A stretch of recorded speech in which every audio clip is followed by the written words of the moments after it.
আসসালামু আলাইকুম সবাইকে। আপনারা কেমন আছেন? আমি আল্লাহর রহমতে অনেক ভালো আছি। আজকে চলে আসলাম নতুন আরেকটি ভিডিওতে।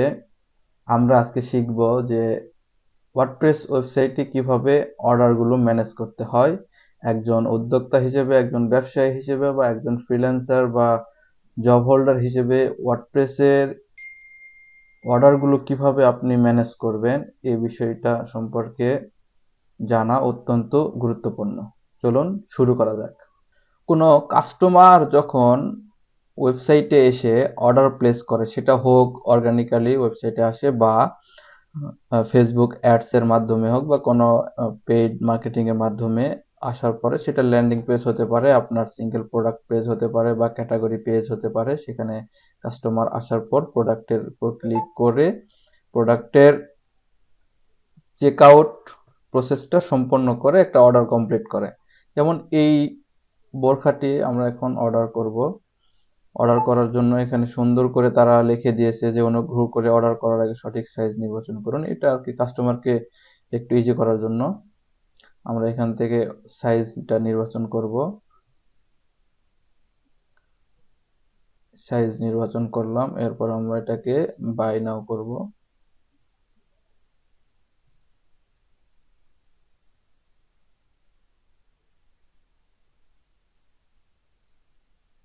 আচ্ছা, বাই নাও করার জন্য আমাদের এখানে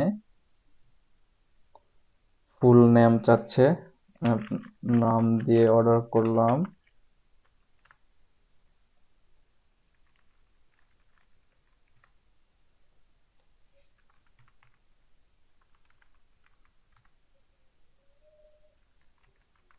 এসব ইমেইল যদি থাকে আপনি দিবেন, না থাকলে না দিলে হবে। এটা যে যেমন ফিল্ড রাখে সেখানে তেমন তেমন ইনফরমেশন দিয়ে ফিল্ডগুলো পূরণ করে কাস্টমার অর্ডার প্লেস করে।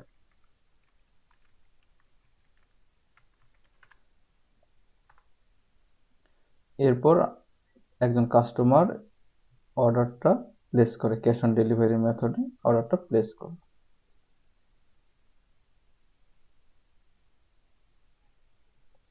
Thank you, your order has been received. আচ্ছা, কাস্টমার অর্ডার প্লেস করলো, এটা কাস্টমার জানলো যে অর্ডার প্লেস করেছে, কিন্তু আপনি কিভাবে জানবেন যে আপনার অর্ডারটি ওয়েবসাইটে প্লেসড হয়েছে? আপনার ই-কমার্সের সাথে যদি অর্ডারের ইমেইলটি, আপনার ইমেইলটি যে জিমেইল বা ওয়েব মেইলটি অ্যাড করা থাকে, তাহলে আপনি একটি নোটিফিকেশন পাবেন ইমেইলে।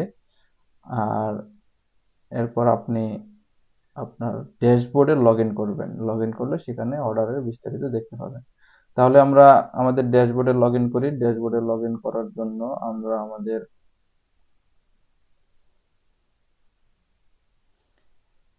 এখানে চলে আসব। অলরেডি আপনারা জানেন যে কিভাবে ড্যাশবোর্ডে লগ ইন করতে হয়। লগ ইন করার পরে আপনার ই-কমার্স ট্যাবে আসবেন। ই-কমার্স ট্যাবে আসার পরে দেখতে পাবেন এখানে অর্ডারস নামে একটা অপশন আছে। এই অর্ডারস অপশনে ক্লিক করবেন। অর্ডারস অপশনে ক্লিক করার পর দেখবেন এখানে 3টা অর্ডার, কিন্তু একটা অর্ডার 1 মিনিট অ্যাগো। এই যে আমার নাম দিয়ে আমি অর্ডার করছিলাম এবং 1 মিনিট আগে এই অর্ডারটা এখানে প্লেসড হয়েছে। তার মানে আপনি একটা অর্ডার পেয়েছেন আপনার ওয়েবসাইটে। আপনার যদি এই যে অরিজিন, এখানে আমি ডিরেক্ট ওয়েবসাইট থেকে ইয়ে করছি, অর্ডার কমপ্লিট করছি জন্য এটা দেখাচ্ছে। যদি ফেসবুক অ্যাডস থেকে আসে তাহলে এখানে ফেসবুক অ্যাডস লেখা দেখাবে। এরপর আসেন এই অর্ডারটির উপরে ক্লিক করবেন। এই অর্ডারটির উপর ক্লিক করলে অর্ডারসের ডিটেলস দেখতে পাবেন। এইখানে পেমেন্ট মেথড আছে, ক্যাশ অন ডেলিভারি, কাস্টমারের আইপি এবং কোন সময় অর্ডারটা আসছে সেই সময়টা, এবং বিলিং অ্যাড্রেস, নাম, ঠিকানা, জেলা এবং ইমেল অ্যাড্রেস, ফোন নাম্বার। এটা হলো কাস্টমারের ইনফরমেশন। আপনি অর্ডারটা পাওয়ার পরে কাস্টমার ফোনে ফোন দিয়ে কাস্টমারকে কল করে অর্ডারটা কনফার্ম করবেন। এরপরে আপনার কাজ হলো এই স্ট্যাটাসটা চেঞ্জ করা। আপনি যখন কাস্টমার কনফার্ম করলো অর্ডারটা কমপ্লিট কনফার্ম করতে, তখন আপনি অর্ডারটা এখানে কমপ্লিটেড স্ট্যাটাস বা আপনার বিজনেস রিকোয়ারমেন্ট অনুযায়ী আপনি এখানে স্ট্যাটাসগুলো চেঞ্জ করতে পারেন কমপ্লিটেড করে অর্ডারটা। এখানে আপডেট করার আগে আপনি আরও একটা জিনিস করতে পারেন, এইখানে একটি ফিচার্স অ্যাড করে দেওয়া আছে, পিডিএফ ইনভয়েস এবং পিডিএফ প্যাকিং স্লিপ। এই পিডিএফ ইনভয়েসে ক্লিক করলে আপনি অর্ডারটার একটি ইনভয়েস পাবেন, এরকম একটি ইনভয়েস। তো এখান থেকে ইনভয়েস না করার ভালো, কারণ আপনি যখন স্টেট ফার্স্টে অর্ডারটা প্লেস করবেন তখন স্টেট ফার্স্ট থেকেও আপনি অর্ডারের ইনভয়েসটা প্রিন্ট করে কিউআর কোড সহ আপনি অর্ডারের প্যাকিংয়ের গায়ে ওটি দিয়ে দিতে পারেন। এখান থেকে আপনি সিম্পলি অর্ডারটাকে আপডেট করবেন।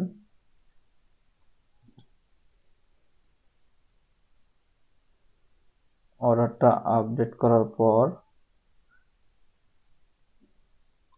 দেখেন এখানে স্ট্যাটাস কমপ্লিটেড দেখাচ্ছে। তখন আপনার কাজ হলো এটি কুরিয়ারে এন্ট্রি দেওয়া। তার আগে আরো যখন আপনার অনেকগুলো অর্ডার আসবে এরকম, আপনি বাই সিরিয়াল আপনি অর্ডারগুলো ম্যানেজ করবেন। দেন আপনার যদি কোনো অর্ডার বাল্ক আকারে ডিলিট করতে হয়, এখানে ক্লিক করে এখানে মানে স্ট্যাটাস মুভ টু ট্র্যাশে দিতে পারেন, পিডিএফ ইনভয়েস ক্রিয়েট করতে পারেন। এইভাবে স্ট্যাটাস বাল্ক আকারেও আপনি চেঞ্জ করতে পারেন। এবার আমি আপনাদের দেখাবো কুরিয়ার ইন্টিগ্রেশনটা। কুরিয়ার যখন ইন্টিগ্রেট করা থাকবে তখন আপনি কিভাবে এই কাজ কুরিয়ারে এন্ট্রি দেবেন। কুরিয়ারে এন্ট্রি দেওয়ার জন্য আপনাদের সর্বপ্রথম নির্ধারিত কুরিয়ারে মার্চেন্ট অ্যাকাউন্ট করতে হবে। মার্চেন্ট অ্যাকাউন্ট করার পর সেখান থেকে তারা একটি এপিআই কি এবং সিক্রেট কি দিয়ে দিবে। এই কির সাথে একটি প্লাগইন দিবে। প্লাগইনটা আপনার হচ্ছে ব্যাকএন্ডে ইনস্টল অ্যাক্টিভ করার পর এপিআই কির সাথে অ্যাক্টিভ করবেন। করার পরে কেমন ফিচার্সটা আসবে এটি দেখাচ্ছি। আমার প্লাগইনটা অলরেডি আপলোড করা আছে, শুধু আমি অ্যাক্টিভ করে দেখাবো।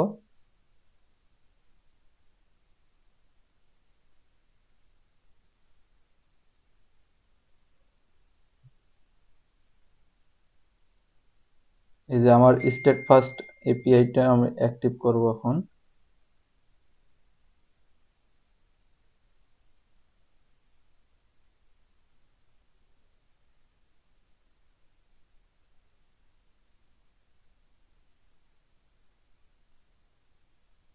এপিআই সেটিং এ আসবেন। এপিআই সেটিং এ আসলে এই অপশনগুলোতে এই ফাঁকা থাকবে, এইখানে আপনার এপিআই কি এবং সিক্রেট কি আছে এইগুলো দিয়ে দিবেন।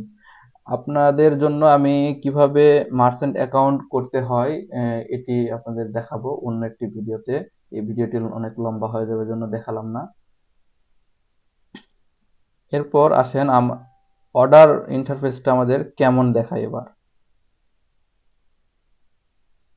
দেখেন এবার আমাদের অর্ডার ইন্টারফেসে কিছু নতুন ফিল্ড যুক্ত হয়েছে, যেমন amount, send to state first, refresh, invoice, consignment ID, delivery status.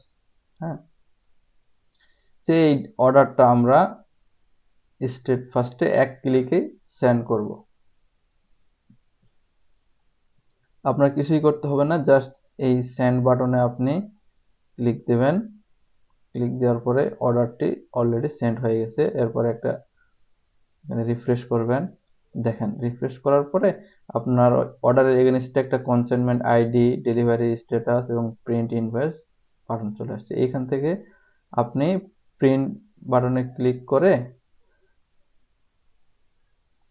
ইনভয়েসটা নিতে পারবেন। এই যে একটা সুন্দর ইনভয়েস স্টেট ফার্স্ট আমাদেরকে দিয়ে দিছে। ইনভয়েসটা আপনি প্রিন্ট করে কাস্টমারকে দিতে পারেন। সো এইভাবে, এবং ডেলিভারি স্ট্যাটাসটাও আপনি এখান থেকে দেখতে পাবেন। ইন রিভিউ চলতেছে। এই কনসাইনমেন্ট আইডি দিয়ে আপনি অর্ডার ট্র্যাকিংয়ে গেলে আপনি অর্ডারগুলো ট্র্যাক করতে পারবেন। অর্ডার কোথায় আছে, কি অবস্থায় আছে, ইন ডিটেলস আপনি জানতে পারবেন। সো এইভাবে আপনি একটি অর্ডার স্টেট ফার্স্টে দিতে পারেন।